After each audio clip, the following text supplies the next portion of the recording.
Onetake. This is NBA Onetake featuring yours truly. Pretty boy Lakers. This is NBA Onetake for your head. NBA Onetake for your brain. Coming to you live, Brooklyn, New York. It's NBA Onetake. This is March 8th, 2022. All right, I have 5 games on the docket, but guess what? Today I'm not going to talk about that. I have to address the situation. Russell Westbrook, fans at the games, and stuff is getting personal, and I think this is going to be seen. You know, he posts something up in regards of, stuff happening with him and, his wife and, his kid in school. And a lot of fans don't understand what happens with celebrity kids in school when their family members are constantly in the tabloids, constantly being talked about, got articles written on them, and how that affects kids, especially the small ones. Because the small ones see their kids, the small ones see their mothers and fathers different than the perception and what's written about in the media. So they gotta take that in. And you hear things, you hear and understand things where kids got all kinds of, problems when they're growing up, or depression, anxiety. They're taking all types of pills and medicine because, they grew up, somewhat privileged, and their parents got them out to where they were before, into a better place, more safer, better education. They're living comfortably, and that's always the key. The key is always trying to better yourself and your family, put them in a better situation, because things is real worse. And Russell Westbrook, is it the same? It's the same.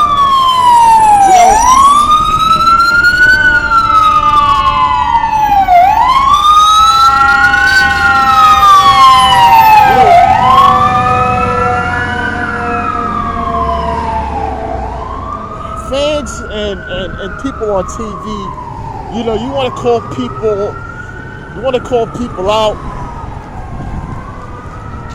You want to call him Westbrook. Guys like Skip Bayless that says he's real passionate about certain things, but then want to call people out their names for entertainment reasons, for ratings, as well as Stephen A. Smith. To some degree, he stopped after being called out by certain people over the years. So he'll do it once here and there, but I think the main one is guys like Skip Bayless, and with athletes, especially when it comes to the game of basketball. I try not to watch all these shows. I just see clips, I think, because the information they pump out really, I'm not saying these guys is gonna detail on what's going on in the basketball game. To me, I could watch it and understand what the hell is going on. Of course, I'm not a professional, but guess what? A lot of professional basketball players, and many, even the Hall of Famers, if you ask them what 4 plays that was going to be run by their coach, they wouldn't understand. The coach said a play for me to get right here, and that's what we was running like damn near all season, or give me the ball, clear it out, and I'll try to make easy plays for my teammates. And a lot of times that's the guys you got on TV.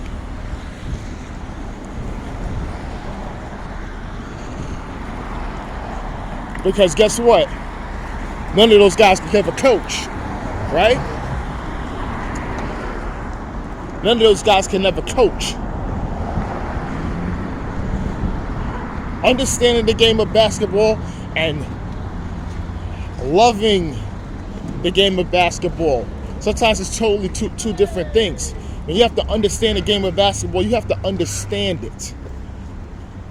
That makes it boring. When basketball is boring to you, knowing that, and the only fun thing about it is understanding the boring part and going to execute and play, that makes you great at basketball. Meaning, guess what? You can understand it. You know what you're talking about. You can say it, and it translates.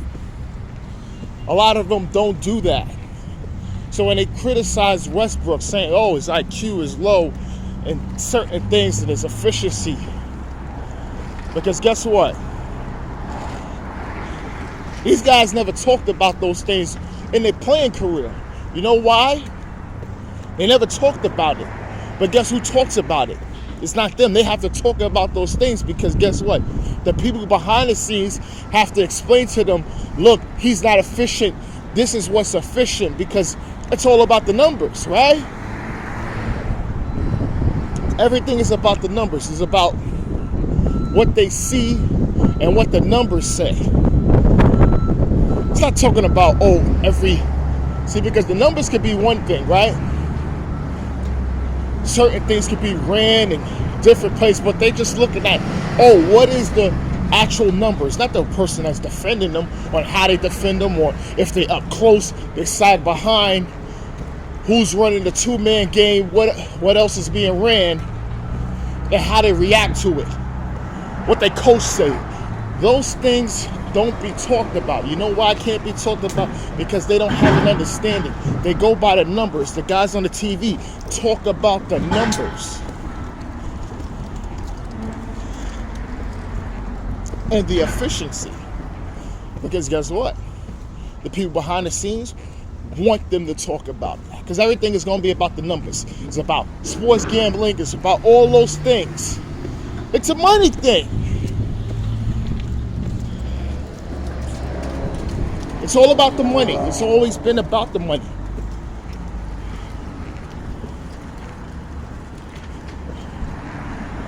You think these guys understand certain things?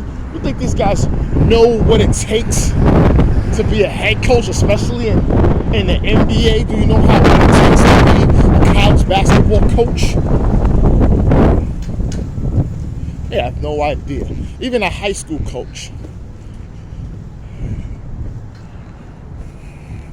There's a lot going on. And this thing with Westbrook, especially like the fans saying all these things, especially, look, I've heard about people in Westbrook's family and their affiliations with certain people. And you shouting those things, trust me, if certain people is there from Westbrook's camp and they feel in a way that, you know what? I don't want to take the high road today. Let's actually handle this. They can make a call and get someone there. Maybe a lot of people there outside the Staples Center before you can. And then then you want to hear what you got to say. All that crazy white boy crap. The crazy Hispanic that's there. The crazy Asian that's there. Because that's who's mainly there at those games. Who got those good seats and say all those things about Russell Westbrook.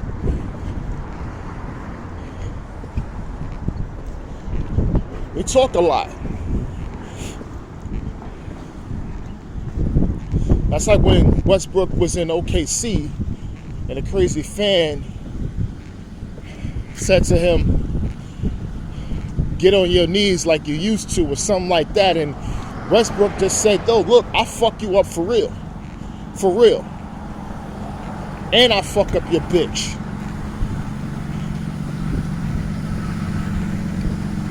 You know? And sometimes it gets like that.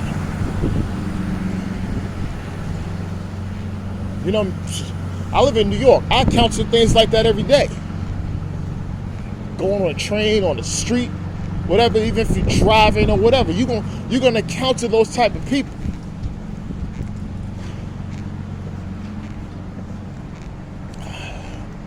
And I'm gonna do something I never did before. I'm gonna actually send this video to certain people I know with the LA Times and things like that. I'll tell them, look, if you want to share it, you can. And they cover Russell Westbrook. If you could show him this video, show it to him. I've never done this before because I make these videos. It's fun for me. It gives me a thing. I don't care who watches it. If it's 2 viewers or 3, 4, I don't really care. I mean, I could. It's nothing to me. But I think this had to be said. I don't. Stuff like that, you know, it does bother me, but yes, it's a part of fans. They can say what they want. Yeah, they can. They can say whatever they want. But you gotta understand, sometimes there's a line to be drawn. You know? A lot of people don't have kids. A lot of people don't have things, and they want to say whatever they want. They want to say certain things to get popular. People on TV want to say things to hit certain points, to get certain points across. That's like saying, oh, I'm gonna pick a guy. I'm gonna pick a team.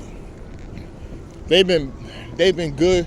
This is my preseason pick. So I'm going to take them now because it's a good betting odd, and I'll go for them through the whole season. No matter how bad they are, I'm not going to abandon my pick because there's a lot of people that's putting money on that. Like I go again, it's all about the money. But this is NBA One Take. It's Pretty Boy Laker, and I'm out.